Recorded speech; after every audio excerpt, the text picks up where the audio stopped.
Morning, morning, morning. Guten Morgen, guten Morgen, guten Morgen. Now I told you that today we'll talk about something interesting. Ich habe euch ja gesagt, dass wir heute über etwas Interessantes sprechen werden. So look, we've talked about sexual immorality. Wir haben bereits über sexuelle Unmoral gesprochen. We've talked about provoking God. Wir haben darüber gesprochen, Gott zu provozieren. Talking about idolatry. Wir haben über Götzendienst gesprochen. And now Paul puts something into all of these terrible sins, one more thing. Jetzt fügt Paulus zu all diesen schrecklichen Sünden noch etwas hinzu. What's that thing? Was ist es? Oh, it has to be one of those other really bad and evil sins that he just mentioned. Oh, es muss eine dieser anderen wirklich schlimmen und bösen Sünden sein, die er gerade erwähnt hat. Maybe murder Vielleicht Mord or child abuse. oder Kindesmissbrauch.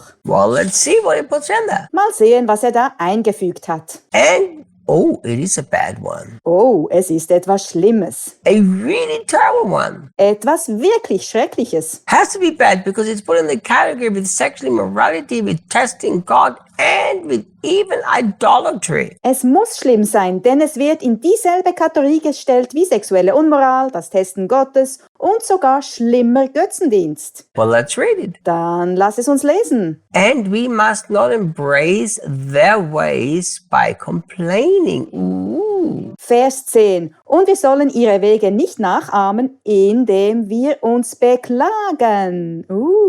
Grumbling with discontent, as many of them did. Und vor Unzufriedenheit murren, wie viele von ihnen es taten. And they were killed by the destroyer. Und vom Verderber getötet wurden. Think about this. Denk darüber nach. So God is putting complaining into the same category with all these other terrible sins. Gott stellt also das Klagen, das Murren in dieselbe Kategorie wie all diese anderen schrecklichen Sünden. So the destroyer destroys people who complain. Der Verderber vernichtet also Menschen, die sich beklagen. Listen to me. Complaining is a really awful sin. Hör mir zu. Jammern ist eine wirklich schreckliche Sünde. God does not like it, and I tell you why. Gott mag es nicht und ich sage dir warum. I mean, there are several reasons. Da gibt es mehrere Gründe. But number one, complaining is a sign of total unbelief. Erstens ist Jammern ein Zeichen von totalem Unglauben. So you do not believe that God is a good God who takes care of you. Du glaubst nicht, dass Gott ein guter Gott ist, der sich um dich kümmert. You do not believe that everything works together for your good. Du glaubst nicht daran, dass alles zu deinem Besten geschieht. Secondly, Zweitens it is a smack into the face of Jesus. ist es ein Schlag ins Gesicht von Jesus. Look, the Bible literally says Christ was with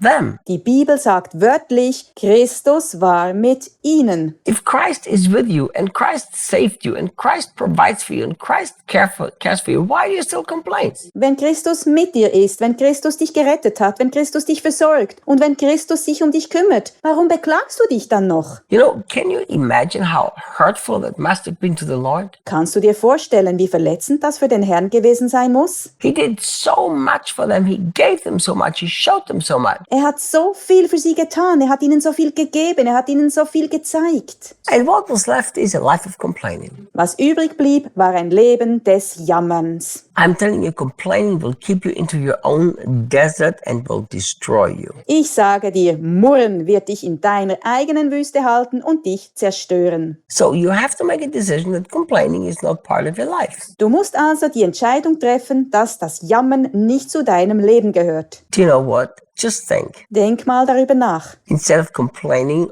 for being stuck in the traffic jam because of an accident, Anstatt dich darüber zu beschweren, dass du wegen eines Unfalls im Stau stehst, why don't you thank God that you were not the cause of the accident? warum dankst du nicht Gott, dass du nicht die Ursache des Unfalls warst? You know, for everything that you complain about, you have another 10 reasons to thank God for.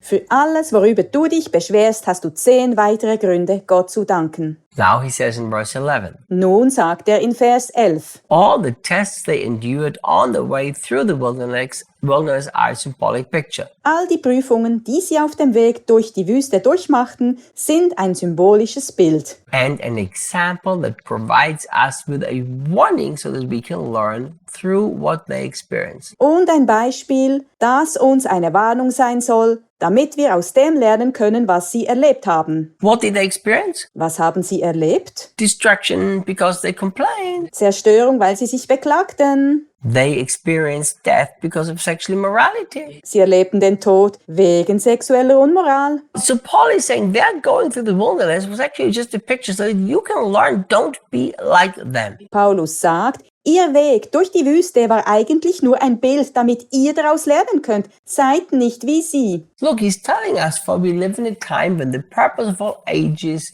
past is now completing its goal within us. Er sagt uns, denn wir leben in einer Zeit, in der das Ziel aller vergangenen Zeitalter jetzt in uns vollendet wird. Jesus now lives in us, but he's also coming back soon. Jesus lebt jetzt in uns, aber er wird auch bald wiederkommen. Now, I have a question for you. Nun habe ich eine Frage an dich. Are you willing to carefully learn from these things? Bist du bereit, aus diesen Dingen sorgfältig zu lernen? Or are you ignoring these things that God showed us are so important? Oder ignorierst du diese Dinge, die Gott uns gezeigt hat und die so wichtig sind? These warnings are written here and they are very, very serious. Diese Warnungen sind hier niedergeschrieben und sie sind sehr, sehr ernst. Look what it says in verse 12. Schau, was Vers 12 sagt. So beware if you think it could never happen to you, lest your pride becomes your downfall. Hütet euch also, wenn ihr glaubt, dass es euch niemals passieren könnte, damit euer Stolz nicht zu eurem Verhängnis wird. Do you know, I am always a little nervous when people judge others when they've sinned and think they could never do that.